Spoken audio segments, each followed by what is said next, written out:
The makeup.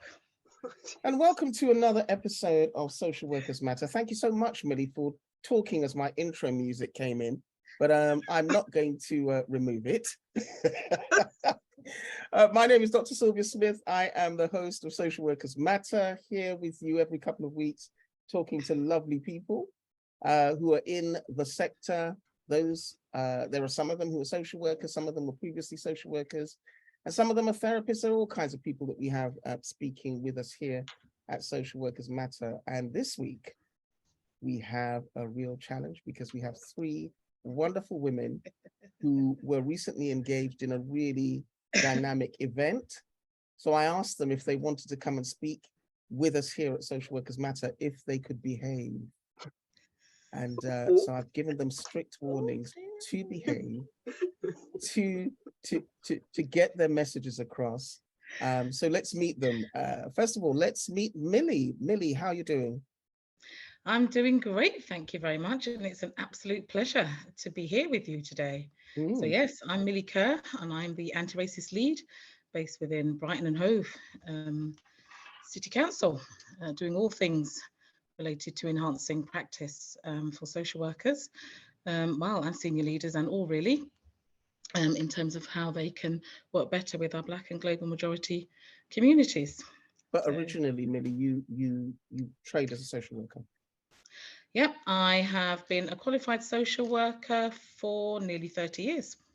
Wonderful. 29 years this year, so it's been a very long time doing everything from child protection to HIV with asylum seeking, refugee, no recourse to public funds, to child trafficking, to FGM, to... Yeah, we ain't got all day. Thank you very much. I think, you know what I mean? The list can be long. I thought you were wanting a history. I thought you were wanting a background when you asked how long.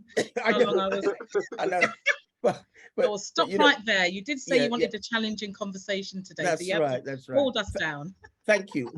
You know, what we I suppose absolutely have to acknowledge is that all the women on this podcast have a tremendous amount of experience. So thanks, Millie, for kicking us off.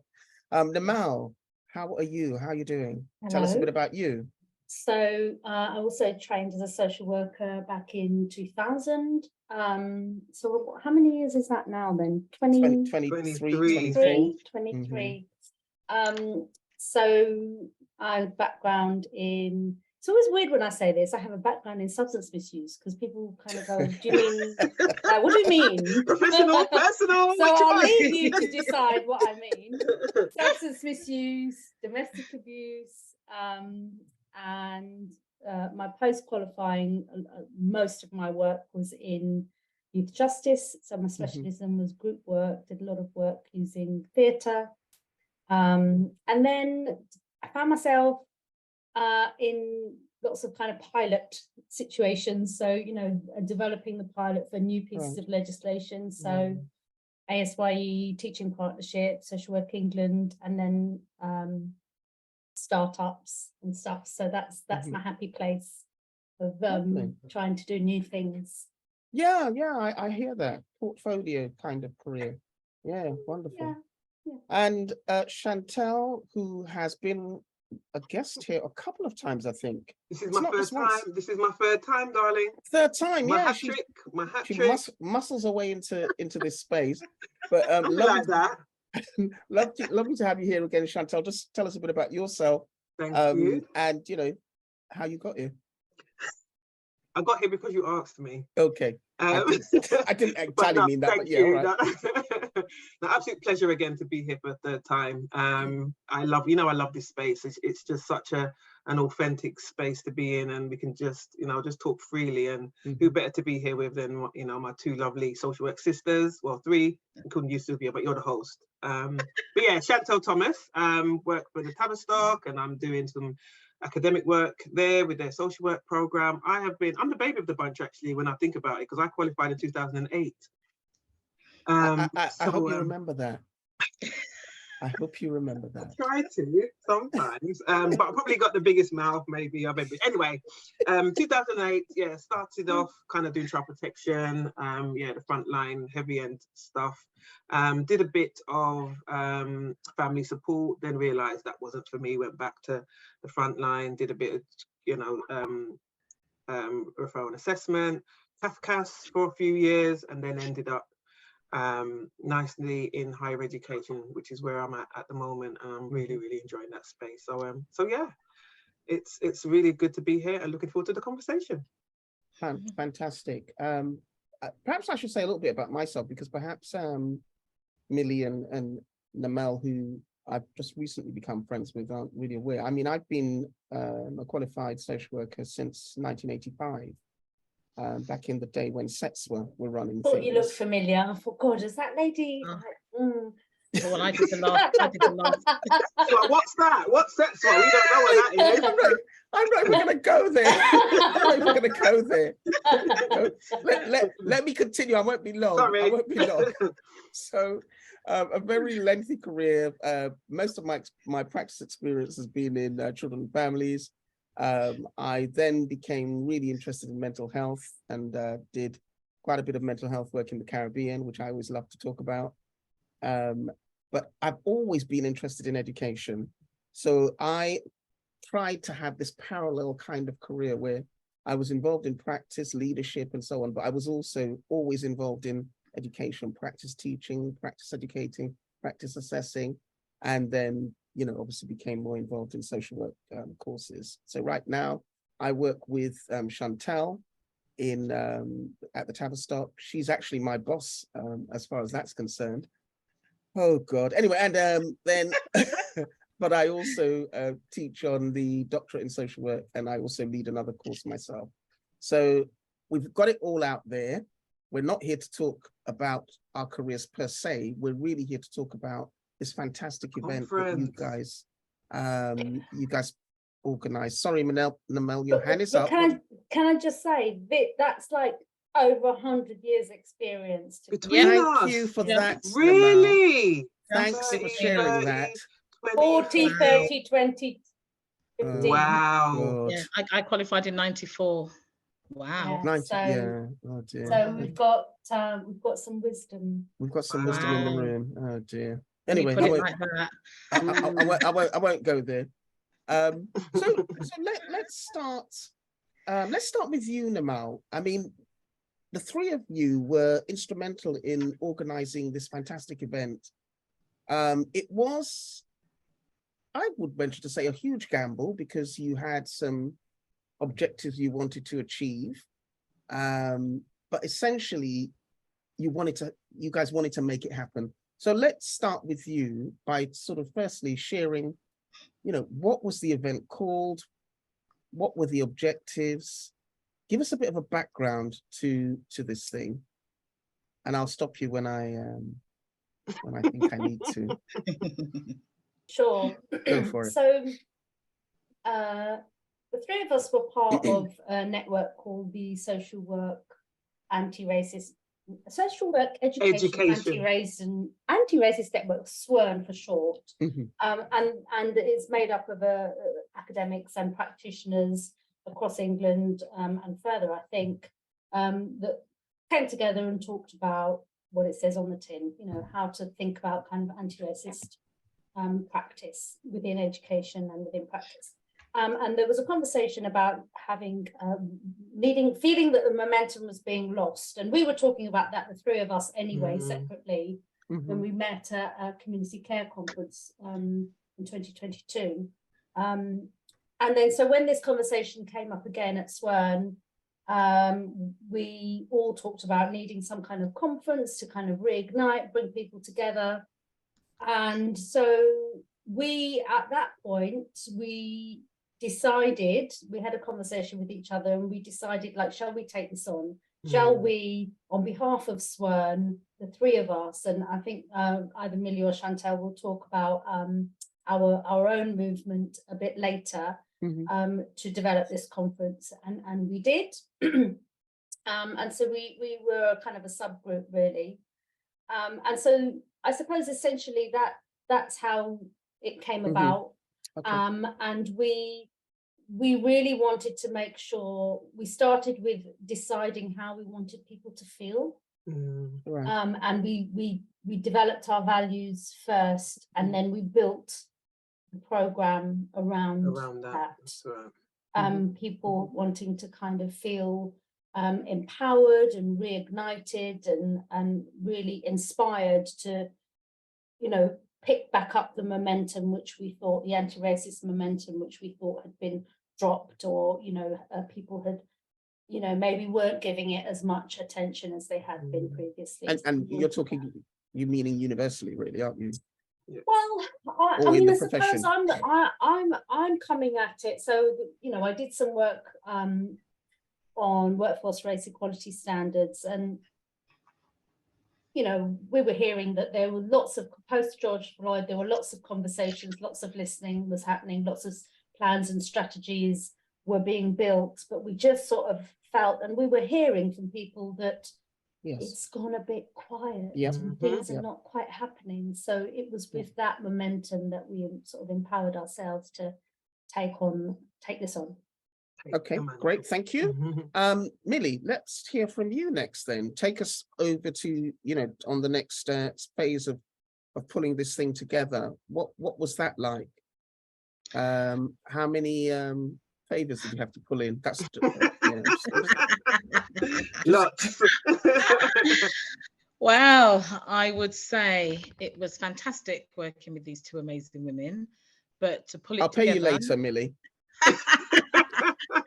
She means it from the bottom of her heart, okay?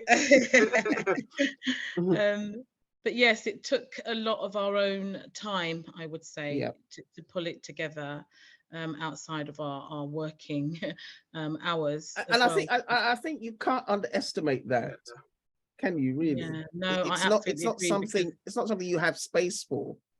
No, because I think, you know, even Shantel, I'm sure, and Nimal will tell you, some days I was like, God, it's my day off. I can't do this today. Oh, but let's just meet for an hour. Okay, let's just meet for an hour. But it was no mean feat, I suppose, pulling it together, because I suppose between us, it was really thinking about the contacts we had, thinking about who we knew. We wanted to really target it at senior leaders in particular, and managers, as well as S.W.E.A.R.N.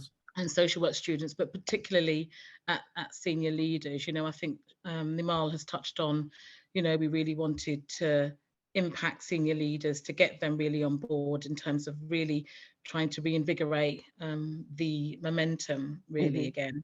So yes, we met outside of working time, and we very much thought together about who we knew, particularly who could be panel members, who we could invite, who were senior leaders. And then it took a hell of a lot of work in terms of getting posters designed, which Shantel did amazingly. We had a poster and then she just made it even better, to put it out there really, I suppose, on social media as well. But I suppose in terms of thinking about how we did it, it was really thinking about specific people rather than just advertising something and letting everyone and anyone click on Eventbrite.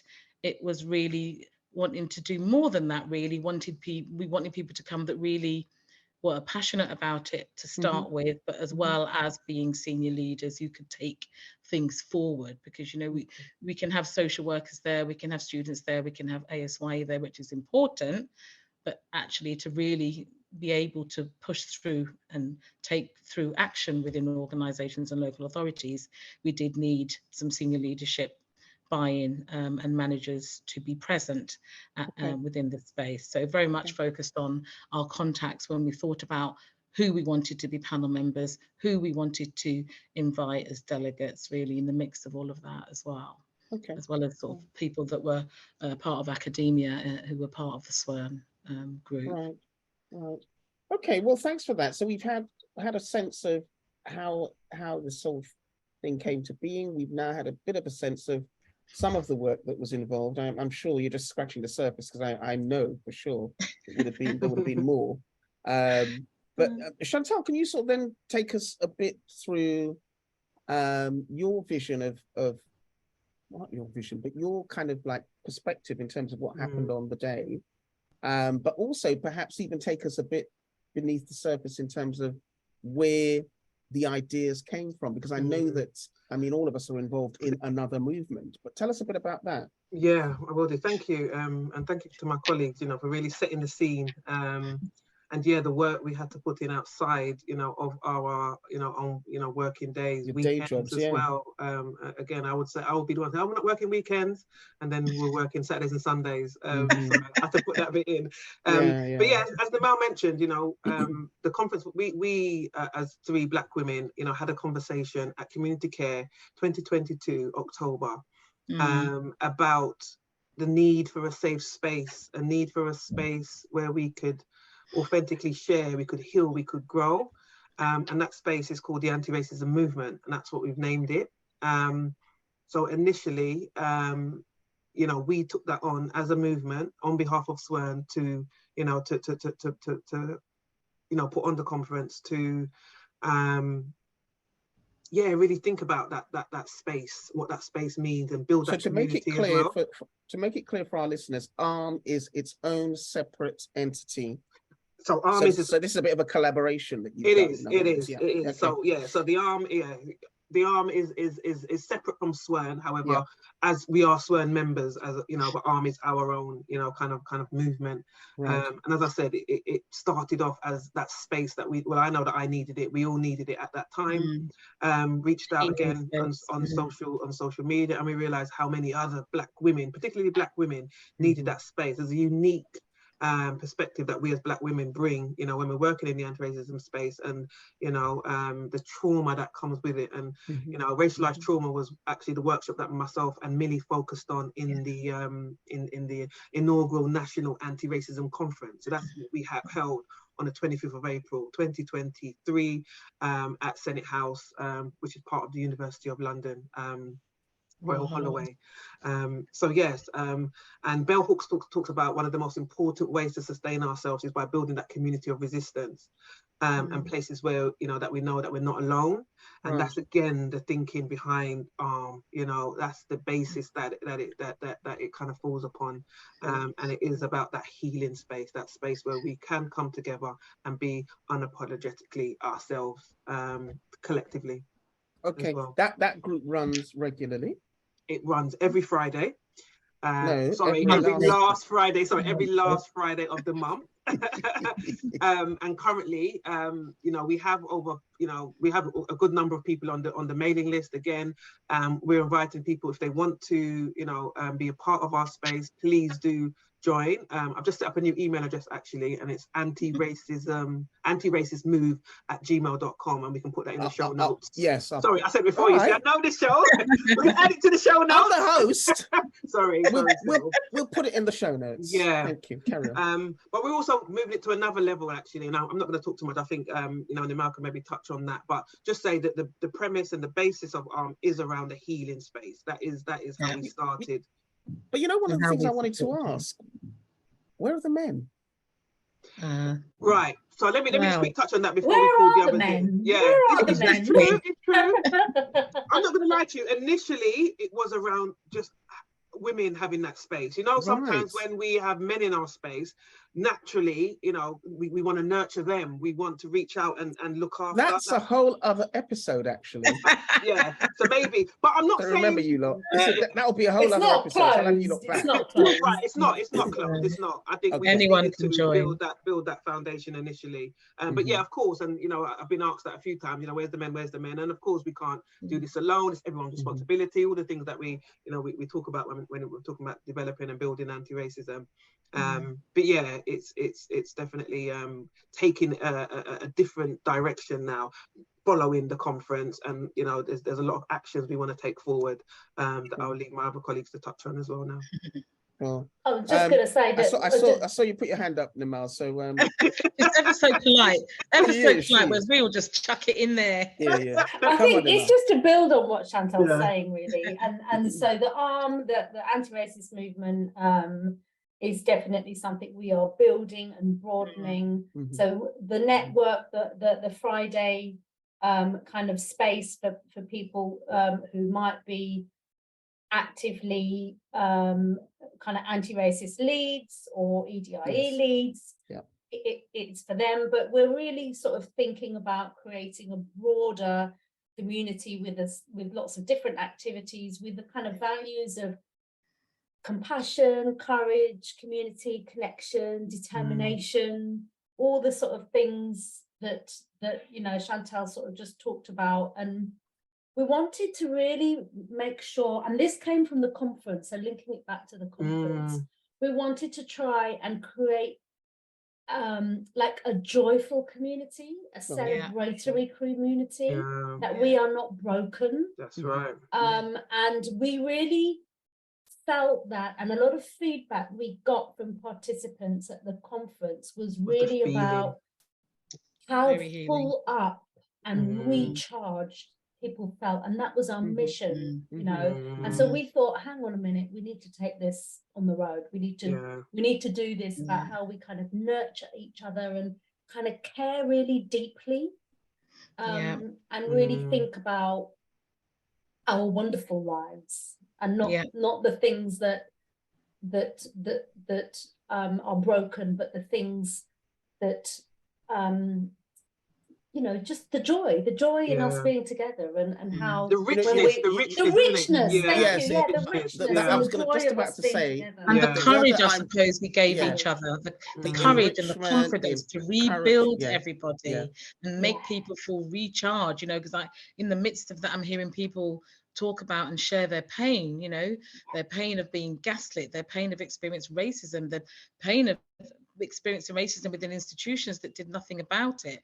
And, you know, I suppose the space also gave them, as well as others who were there, you know, the opportunity to talk about that, which I think that many of them hadn't had the opportunity to talk about that all together as a predominantly Black and global majority group. There were white managers and directors and others there, but predominantly as a group of Black people. And I think it gave them the space to talk about that. And then in talking about that, it reinvigorated them and made them feel able to then go back to their local authorities and organizations and take action. And some of the action, and I think, you know, thinking about what Nimal and Shantel has said, you know, in that pain that people have experienced and that trauma, that racialized trauma that people don't really realize, you know, that the day in, day to day, accumulative impact of racism, the accumulative impact grinds you down. It's the gaslighting, it's the trauma, it's the not being listened to, it's all of that. Okay, the positives now, we want to get back to all right, I'm just saying let's not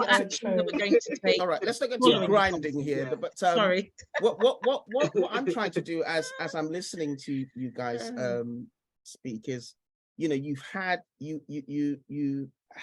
formed the ARM, the anti-racist movement that exists from, and might I add, it's not just London centric. There are people from all over the country who are part of that group, which is really lovely.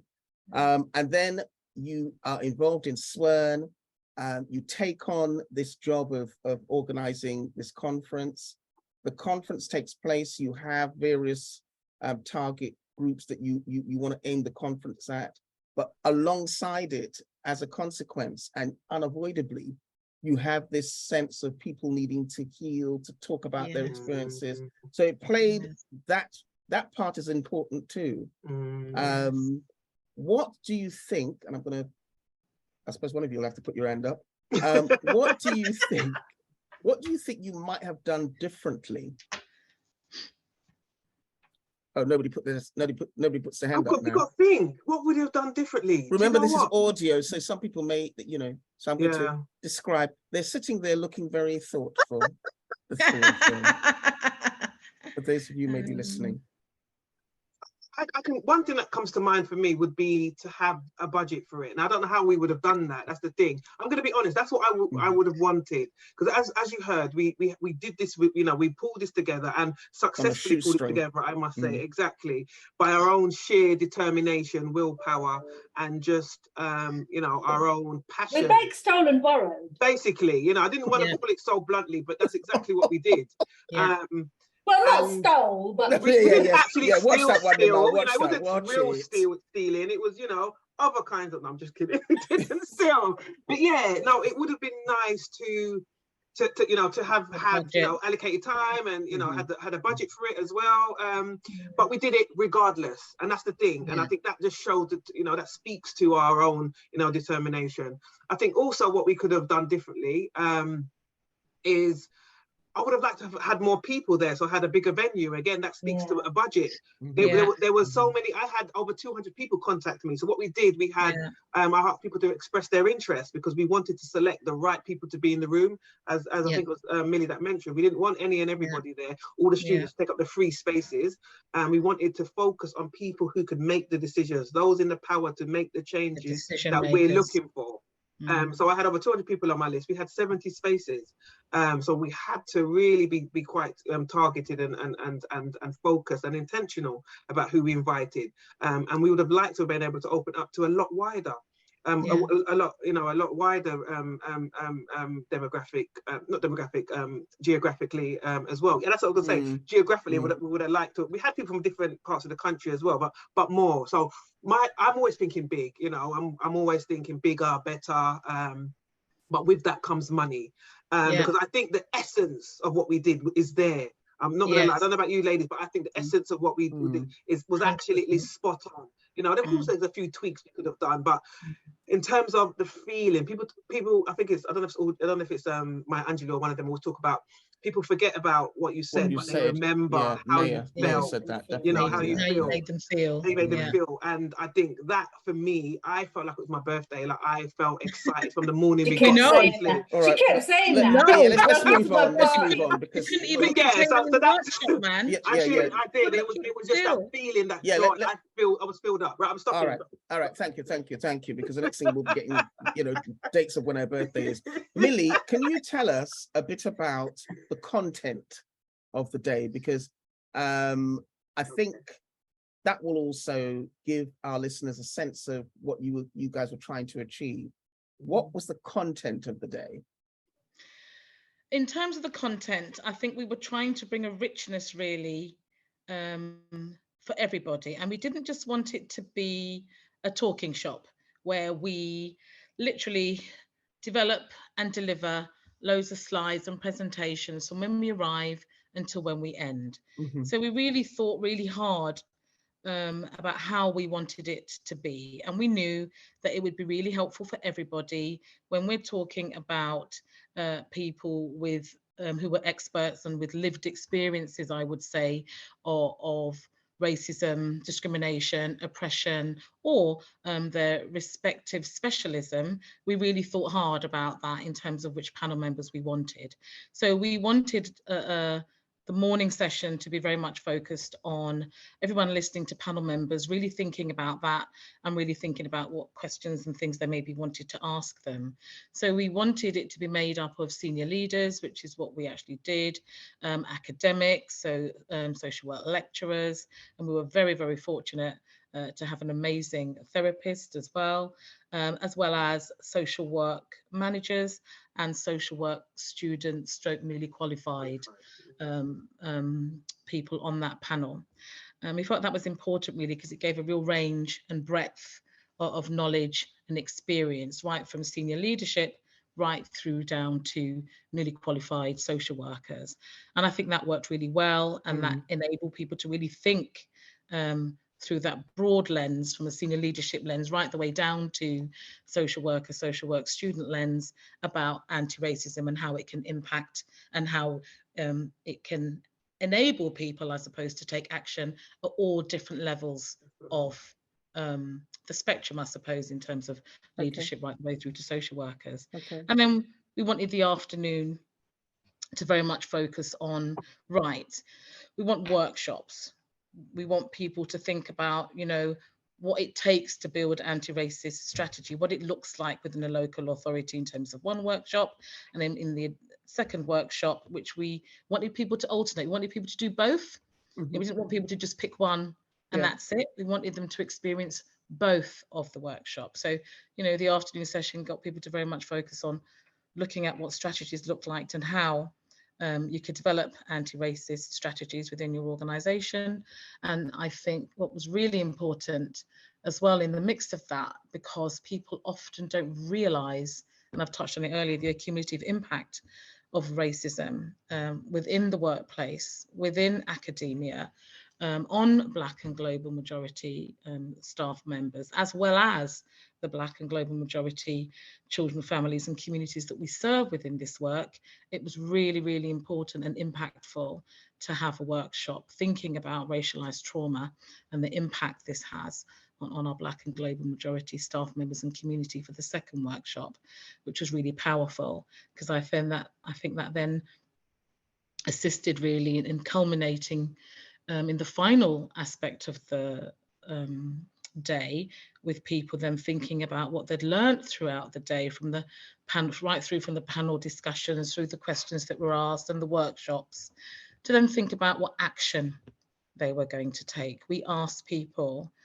to think about what pledges they were going to make, and we didn't want people to go away and do those pledges. We wanted them to do it with us, because I'm mindful, I've been on other conferences before where people are asked to take their pledges, take and think about 3 actions or 4 actions, whatever it might be, that you're going to take away and you're going to do over the next 2 months, 3 months, 12 months. And it was really powerful, really, really powerful to hear about the pledges and action people were going to take away following the session. And I think what was also really powerful, awe-inspiring, and just all-round amazing for me. You love that word powerful, don't you, Millie? You love that word, right? I'm big time on that word powerful. Powerful and inspirational, then I'll go with, was also having the amazing Rosemary Campbell-Stevens as keynote speaker for us in the middle of the day. All the way from Jamaica. All the way from Jamaica. Oh my gosh. And when you speak about the work we had to put in to get people to So just saying, that's where I am at the moment. Can you see that I'm in Jamaica right now? Just saying. You wish. In your dreams. Whatever. So when I talk about the work we put in to get people to give their time, and I have to say give their time freely, we put some work in to call in some on favors. this occasion. On this occasion only.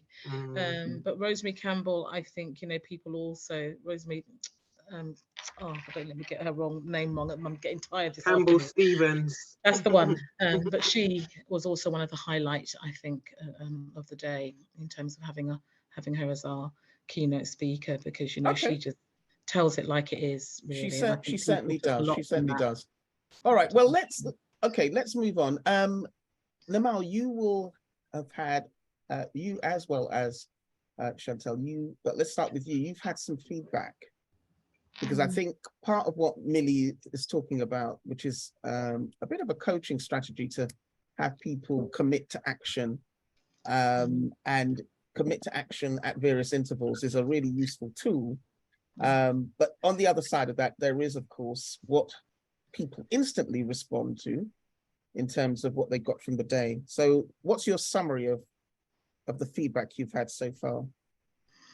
Yeah, I just want to, while I answer, it also links to something that Millie just said. So one of the bits of feedback that we got for, how could the conference be improved, but also what was good about the conference was, and it links to your question of what would we maybe have done differently, is some of the feedback was perhaps we were missing expert by experience voice. So like somebody who maybe had experienced social work services currently or in the past. We did actually have somebody on the panel who did openly say that. Yes. But also, like we were sort of talking afterwards, that actually there are lots of people in that room that might have had a lived experience but didn't, or chose not to explicitly say that. So I think that experience of racism. Well, that was going to be my next thing that I was going to say, because actually let's just put it out there for a second. I'll come to that in a second. That this kind of lived experience of services, or experiencing services, accessing services, and I think as a movement, we really are thinking about like who is in this space and how we identify between professionals and practitioners. And I don't think we made a conscious decision to say we are not going to talk, we are not going to say, and here is an expert by experience. And so I think that there were many people presenting that day who did have an experience of accessing services. one or two chose to say. And then, but it does bring out a wider question in the sector about where are we on this, and how do we, are we keeping people in the past, or are we trying to like build them into the future? So I'll just say that. So then the next thing was, when I first read that comment, it was like, expert by experience, just as you've just said, well, of racism. Well, that's every single so what are you person in actually the trying room. to say here? Really? But I think that people have said that, I suppose I summarized this a little bit before. People have said that they felt what we set out to do. They've talked about enjoying the laughter. People have said, this wasn't a conference where I had to kind of, be on my best behavior. There was laughter. We wanted to create a space that was different, and that's the feedback that we got. But it's so interesting that there are people who feel that if there is laughter in the space, that it's not serious. And I really struggle with that. Well, this is interesting because I think that what we're talking about is could possibly be defined as serious and heavy. That's right. Yep. And traumatic. Yep. However, we created a space that was within that was nurturing.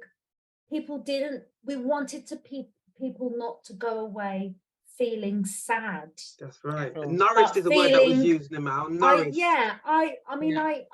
I've said this before to Shantel and Millie. We wanted people to feel, as they walked out of that conference, that they were standing up to their full height. They weren't making themselves small anymore. And that and this was a thing that came from Rosamund, repeated it again and again, that when you're in that next strategy board and you're the only brown face and you're trying to talk about anti-racism, we are behind you. We are there with you. Yes, that came through really strongly. And so this was some of the feedback that we were getting, is that people said that they experienced that. So it's like we're trying to build on that with that kind of arm movement is really, and what Shantel didn't say, or she touched on it, people came from Scotland, from Ireland, from Wales, from all the corners. They came. Durham it's and so Wales. hard to get people to come to things in person. People came. And flew in. And they wanted this and they needed it, and they were so grateful for it. Ladies, we did this. We did this, and that's what I want us to hold on to. Again, the power that we have. Yes, powerful again, Millie, but we did power again. We did it. I will also add actually that what was also telling about the impact, really, and I always say, it's tough. Yes, there was laughter in the midst of it all, but it's tough and uncomfortable and painful talking about racism, particularly when there may have been many people in that room with lived experience of racism. But what was also telling, I would argue, about the impact we were having in terms of the learning and the listening and the togetherness really in there, is that everybody, often you go to conferences, people leave early. Everybody stayed to the very end. That was a good one as well. With the exception of the woman that had to get back for her flight back to Northern Ireland. And that I looked around and I thought, wow, it's 4:30 and there's still people standing here. There were so many people that stayed right to the very end. When you were talking about what we would do differently, just a little point on that. I think I look and I see, and I thought it was so nourishing for so many people. The other thing with finance, with a budget, is maybe we do it over 2 days, but over 2 days have another space where people can have healing, mindfulness. That's right. Space where you can really just stop. And we've got people in the network that can do that, Millie, don't we? There are definitely people that can do that. Got contacts that can do that space. Yeah. I mean, I think I don't know, Shantel, if you'd like to address this. I mean, there is an absolute need for senior leaders to have some investment in this particular area. What's your thought about that? Do you think we're just falling on deaf ears, or we can nurture each other and you know, seek to heal and support each other? But what about that absolute need for those senior leaders to embrace what we're trying to do? Because quite often they're accused of not hearing, not knowing, not seeing, and not investing. What are your thoughts on that? Dr. Sylv, these conversations are uncomfortable for them, you know, and if they can Jimmy screech their way out of it, they will. So we have to, you know, take drastic measures, scruff of the neck kind of tactics, you know. A suggestion was made that we do, you know, a bring your boss to a conference day, you know, so where, you know, somebody just below a director or what have you, who has that relationship with somebody in a senior leadership position, you know, brings them along to the conference. They're less likely to say no or to duck out if they, you know, they're accountable to a colleague in which they line manage or they work quite closely with. What you find of senior managers, because the majority of them are white, and I'm going to speak quite blatant to that, they benefit from racism, don't they? They're comfortable in these positions. They are. It's a lot of work that they have to think really deeply about, and that work starts with themselves. And a lot of them find it really uncomfortable to do that and don't really want to do that and find other ways to get around it. So this won't be a priority. So if another meeting comes in the diary that day, you know, the conference will be the first thing out the diary. So yeah, it's about, you know, actively encouraging, taking them by the hand or scuff of the neck, whichever you want to use, and bringing them to the table, because we did try. I mean, I must confess, I do get a little irritated about, you know, oh, you've got to get them there. You can't, we just, you know, that whole sense that we have to do something else to get them there. I get so irritated with that. Yes, I suspect a budget would help, because, you know, you might be able to do some of that, that work that's necessary. You can't do this kind of work on a shoestring. But it does irritate me that we somehow have to turn ourselves inside out to get the senior managers there. And I think that's probably something that needs to be communicated to our senior leaders. Why should we have to turn ourselves inside out to get you there? One of the uncomfortable questions, I guess, for lots of these organizations is about, you know, how is their senior management teams reflective of the demographic? What would they need to do to have that change? And perhaps a lot of them don't want to have that conversation. Exactly. Yeah, and I think a lot of the other side of it as well, you know, and I've seen it at times, and particularly after the murder of George Floyd, you know, people, senior leaders, organizations think, okay, well, we'll develop an anti-racist strategy. Now we'll recruit more equality, diversity and inclusion officers. And that strategy is and seems to be the be all and end all. Or we've done our piece of work now, and not taking any action with that strategy. Or they are thinking, oh, well, we'll just do some training for the social workers, and then we don't need to do it. And then we've another way of saying, oh, well, we've got our job done. But I think really for me, it's the strategy. People feeling that the strategy is written, but they don't actually do anything on the ground in terms of dealing with racism and complaints, or even thinking about how they can work better with our Black and global majority families and communities who may be coming to them and saying, actually, your organisation or the multi-agency network we work with, actually in many instances are racist. Well, actually, these are people you've signed up to work with, whether you're a senior leader or a social worker. So how can you do better? So I agree with Shantel as well. There's a lot of self-learning, a lot of things that people need to look at in terms of their own biases and stereotypes, which is uncomfortable, but they need to learn to sit with that discomfort to learn so that we can progress. And that the work is not finished. It's never finished. It's finished. We've not arrived. It's lifelong. Day. It's a lifelong commitment. And also there's something there about how they have the strategies, they have ideas, you might have things in your action plan, but how are you evaluating impact? Like, why have you chosen to do that? Yeah. Oh, we're doing reverse mentoring. Okay, so what are you hoping to gain from that? Or what's the purpose of that? And how will you know if you've achieved that purpose? That's right. Or have you just kind of gone to the pick and mix, looked at what your neighbours have done, you know, done a quick Google search and like whack some things to a strategy plan and think, yeah, we're going to do that. We've done it. You know, so this is like one of the workshops that myself and colleague Antonia from Essex delivered was exactly about, well, okay, so what? What's your theory of change? How are you getting from where you are? How are you going to measure that? And then how will you know what the gaps are? So we were trying to really kind of talk the strategic language to say, these are the tools, this is the architecture and the artifacts of your organizations. Are you using the tools that you've already got effectively? Yeah. And I think just to caveat that, so that was definitely the conference and that's where we were going. I think one of the spaces that we're in with the ARM, with the anti-racist movement, is almost moving towards a space where we're not trying to convince other people to do things differently. Yeah. We're tired of that.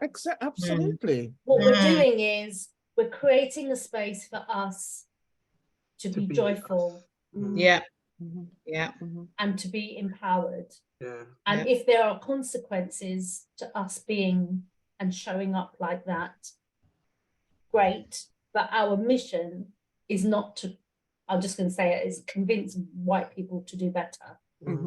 Yeah. It's very much how we support each other in this space, very much so, particularly when we might not be getting support from many other places or other avenues. So very much ARM is about how we support each other and are there for each other.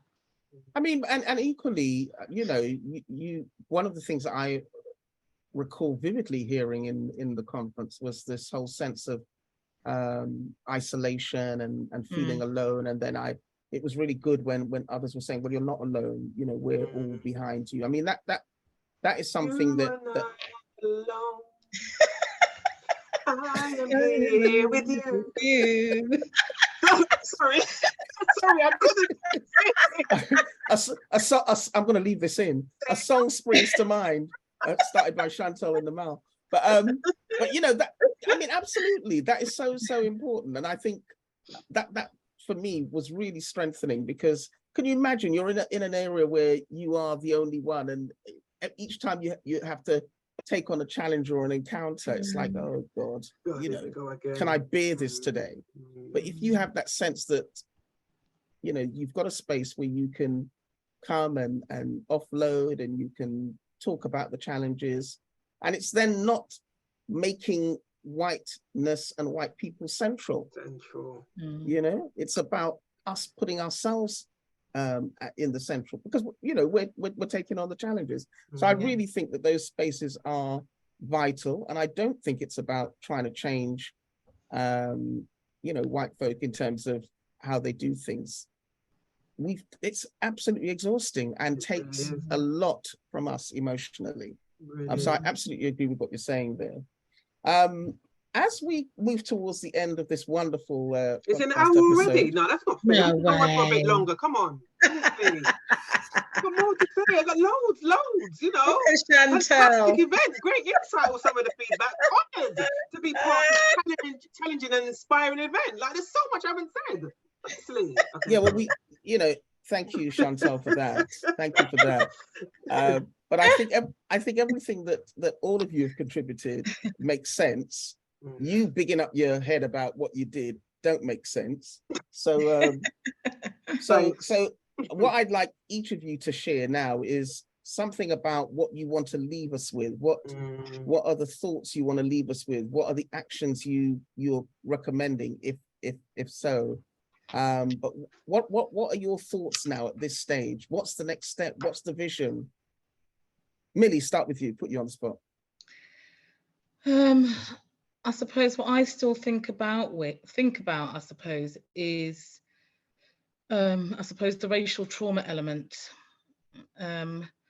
and the amount of pain I think that people then felt comfortable to share in an uncomfortable way, really, and about how we continue to encourage people, support people to, I suppose, think about themselves more and Black joy more, and how they can challenge professionally, how we can support them and each other, really, to think about how we challenge and how we can take action.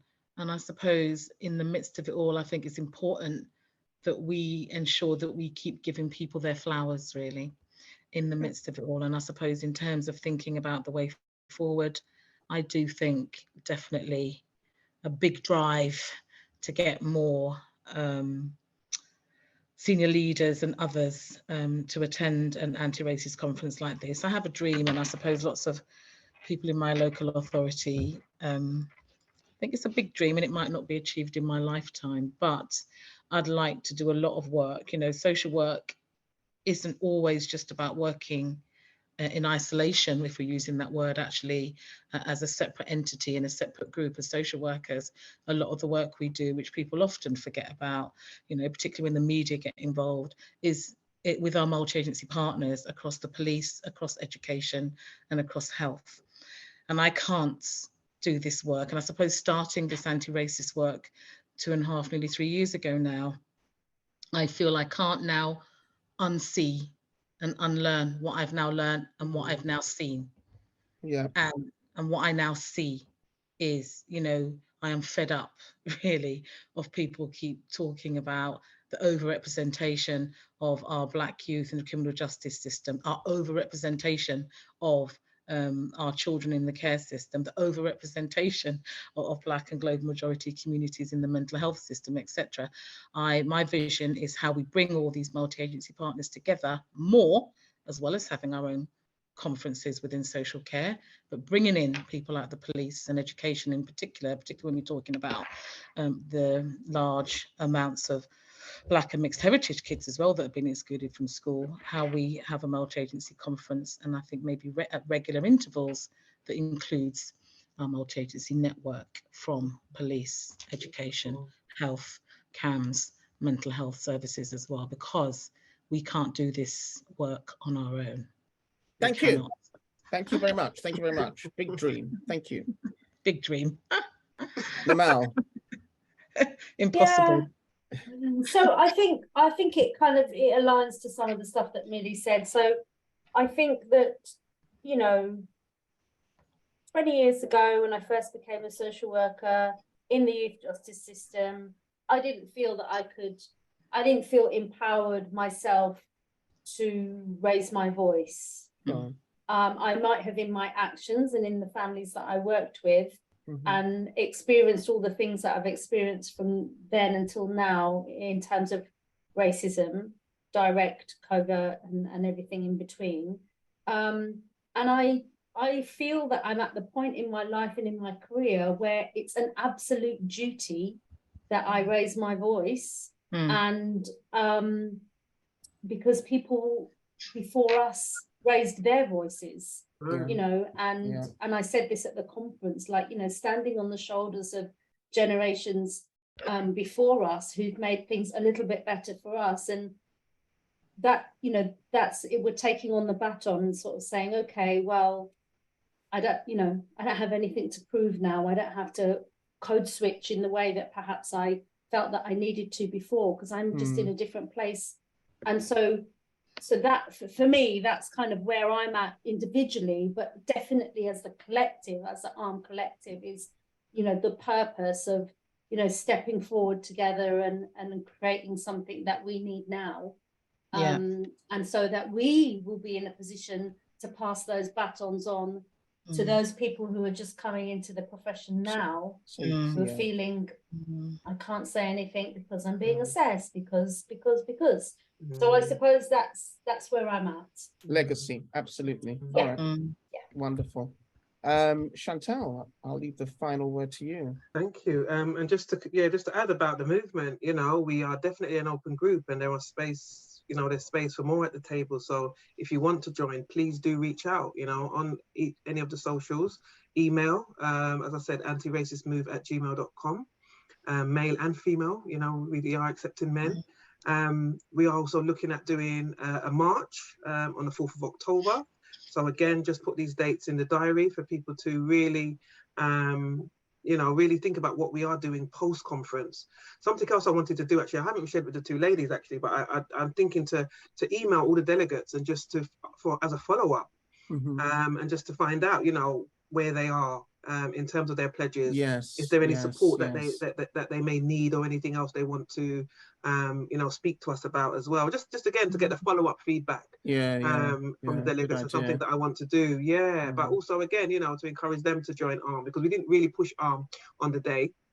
But yeah, because as I said, we can have regional arms as well. You know, a colleague in the main group wants to, you know, develop one in Yorkshire and Leeds, and you know, that part of the country. My geography is rubbish, so I don't even know if that's the northern part or the southeastern part. I just know south. You get me? That's where I'm from. Anyway, but Midlands upwards.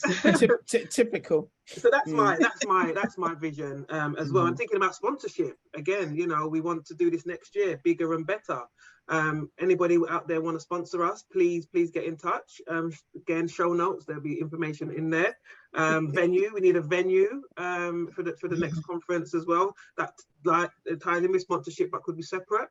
But again, you know, this isn't we're not a one-trick pony. We have a lot that we want to do as a collective, individually as well, but we come together as a collective, as well as, you know, using the members of the ARM and anybody else who wants to get involved, because, you know, we've mentioned this is not just for us. You know, this is a multi-agency, a community, a collective, and, you know, determination, all the values that Nimal mentioned earlier as well. That's what we stand for. That's who we are.